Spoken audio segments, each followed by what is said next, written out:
Hey, salut, c'est Brice, j'espère que tu vas bien. Alors, petite vidéo rapide aujourd'hui dans mon bureau, là où la magie opère. Ok, alors aujourd'hui, j'ai envie de te faire une vidéo par rapport à quelque chose d'intéressant, un biais cognitif. Ok, un biais cognitif. Et je voulais en fait te parler du biais cognitif de la négativité. Ça, c'est un des biais qui est souvent malheureusement ben, entre guillemets, reconnu, ok, qui est connu exactement, mais les gens ne savent pas que c'en est un. Ok, et c'est de ça, c'est avec ce biais-là qu'on va des fois prendre des décisions, des fois qui n'ont pas de sens, hein, mais c'est correct. Ok, c'est à cause du biais de la négativité. En gros, on pense éviter les pièges avec ça à cause des expériences passées, etc. etc. Donc, avant d'entrer dans ce sujet, en fait, je vais te lire la définition, ok, tout simplement. Je vais te la lire et puis on va en parler, plutôt je vais en parler avec toi tranquillement. Tu regardes dans les commentaires, tu pourras me dire tout simplement ce que tu en penses par rapport à ça. Et si on te donne un, ok, est-ce que moi j'en ai, ok, d'ailleurs de plus en plus avec l'expérience, j'en ai un peu moins, entre guillemets, mais j'en ai, c'est humain, ok, c'est correct. C'est que c'est plus simple pour nous de se rassurer en prenant des avis négatifs, comme ça on ne prend pas trop de risques, entre guillemets, que d'aller chercher les avis positifs. Alors, concrètement, le biais de négativité est le domaine qui fait que les individus sont davantage marqués par les expériences négatives. Ok, ça c'est très simple, je vais le relire. Le biais de négativité est le phénomène qui fait que les individus sont davantage marqués par les expériences négatives. Exemple, ok, tu veux rejoindre une compagnie MLM, ok, un VDI, une business en ligne, ok, tu commences à faire tes recherches, tu es excité, mais regarde, tu vas sur Google et tu commences à faire tes recherches, ok, tu tombes sur des avis négatifs, ok, quelques-uns, mais plein d'avis positifs. Des gens qui disent waouh, ça a changé ma vie. Grâce à cette opportunité, j'ai pu aller en vacances. Grâce à cette opportunité, j'ai pu me rapporter un 300, un 500 dollars de plus. Par contre, vous trouvez deux trois personnes, 5 6 qui ont un avis négatif. Ouais, ça n'a pas fonctionné pour moi, j'ai pas fait d'argent, je me suis fait arnaquer, je me suis fait voler, nous n'étions pas alignés avec la compagnie, blablabla. L'être humain, en général, beaucoup de personnes, ils vont tout de suite en prendre en compte les expériences négatives pour se sortir de là. Pour eux, ça va leur suffire que 3 personnes disent qu'ils ont échoué, que 100 personnes mentionnent qu'ils ont eu du succès. Ça, beaucoup de personnes, ils vont réagir ainsi. Ok. Là, ils disent ok. Ok, on vient répéter. Le biais de négativité est le phénomène qui fait que les individus sont davantage marqués par les expériences négatives que par les positives. Ok, qui prennent davantage en compte les informations négatives que les positives, qui en tirent plus d'enseignements et qui l'utilisent plus souvent. Ok, c'est ça. Ok, les gens vont prendre des décisions plus souvent avec des avis négatifs. Ok, comme moi, des fois, ça arrive sur Amazon. Ok, il y a plein d'avis positifs, mais il va chercher le mec qui a dit que c'était de la merde. Ok, pour essayer de me justifier que c'est de la merde.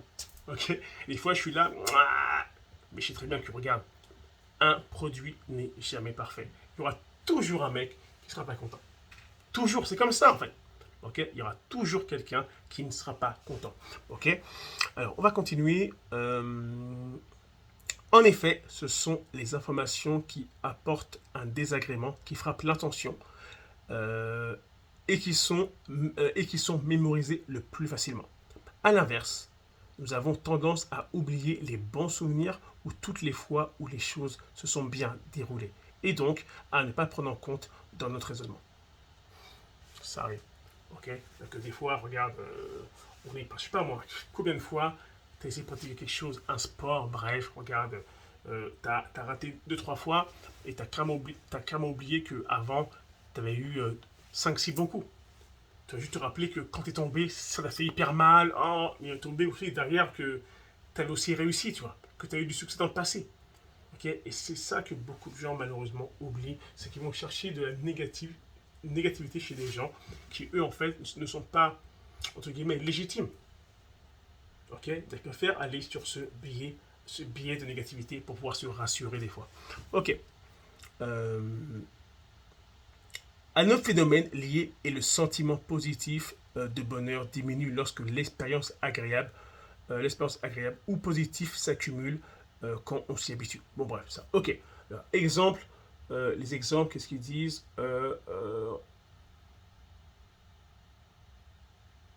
Ok, on retient plus facilement les mauvaises nouvelles que les bonnes, les échecs que les succès, les défauts que les qualités des personnes, les critiques que les compliments, les catastrophes que les carnets de roses.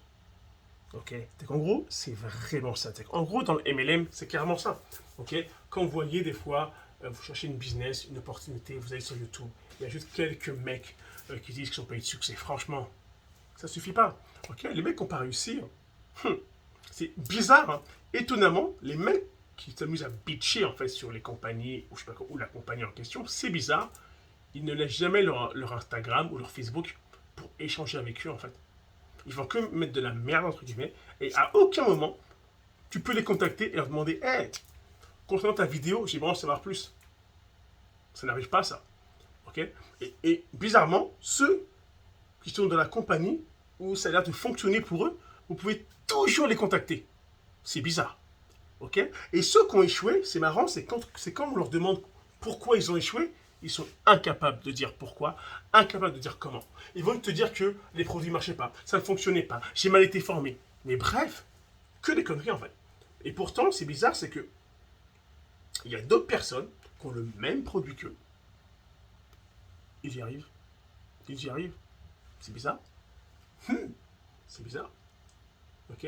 Et toi, qui fais tes recherches, tu vas prendre en compte ce mec en fait. C'est ce fameux quelques pourcents qui ont échoué, sans prendre en compte qu'il y a un autre pourcentage qui ont réussi en fait. Et toi, tu vas être là, ah non, je vais faire confiance à eux. Eux, ils ont échoué. Je pense que ça ne marche pas. Si ça marchait vraiment, tout le monde réussirait. Mais n'importe quoi, ça ne marche pas, ça, ok? Ça ne fonctionne pas, ok? Donne une recette de gâteau à deux personnes, ok? Une recette avec les mêmes œufs, les mêmes ingrédients. Il y en a un qui va foirer, en fait. Ok. Il y en a un qui va foirer et l'autre va te dire, c'est quoi? La recette était pourrie, les œufs n'étaient pas assez frais, le foie était cassé, il y aura toujours un problème. Ok. De toute façon, à la fin de la journée, c'est très simple. Hein. C'est toi qui vas devoir prendre une décision. Dans tous les cas. Ok. Tu seras seul dans ta merde, dans tous les cas, et tu devras en sortir. Ok. Alors regarde, c'est une courte vidéo par rapport à ça. Biais de négativité qui est souvent utilisé, ok, pour essayer de justifier son non-passage à l'action. Ok. Malheureusement, c'est triste. Ok. Beaucoup de personnes se font avoir avec ce biais cognitif. Alors, regarde, dis-moi ce que tu en penses dans la vidéo juste en bas. Il me fera un plaisir de te répondre. Ok, c'est cool. Et regarde, la réussite, c'est comme là. Ça prend du temps, alors sois patient. Ok. Et oh, pas comme ça. Ok. Alors, fais un petit like, ok, en bas là. Mets un commentaire et abonne-toi à ma chaîne. Ok, abonne-toi. Merci. Ok, t'abonnes en bas. Ok. Et à la nouvelle vidéo, tu vas recevoir une notif. Et là, tu vas faire, c'est là. Tu vas faire la même chose. Tu vas liker, laisser un commentaire, te dire que tu kiffes. Et c'est tout. Ça va m'encourager. Ok. C'était Brice. On se voit dans une prochaine vidéo.